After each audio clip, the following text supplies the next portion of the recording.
The Thirsty Crow's Journey.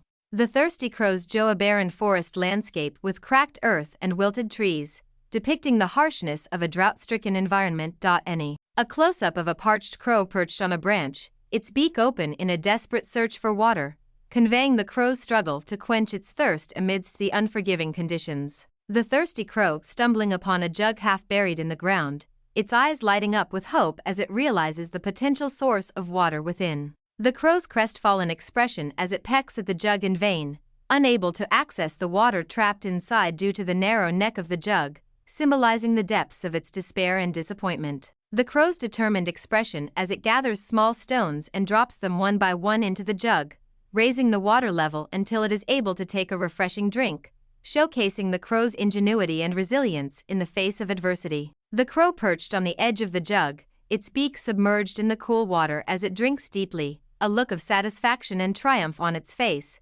illustrating the crow's joy at overcoming the challenges it faced. The crow flying back to its nest, carrying the jug in its beak and followed by a trail of forest animals, all eager to quench their own thirsts from the newfound source of water, symbolizing the crow's generosity and the unity fostered by its actions. The forest landscape transformed into a lush and vibrant oasis, teeming with life and vitality, as a result of the crow's resourcefulness and kindness, conveying a message of hope and renewal in the face of adversity. Images of the crow soaring through the skies against a backdrop of golden sunlight, accompanied by a triumphant and uplifting melody, symbolizing the crow's journey of perseverance and triumph.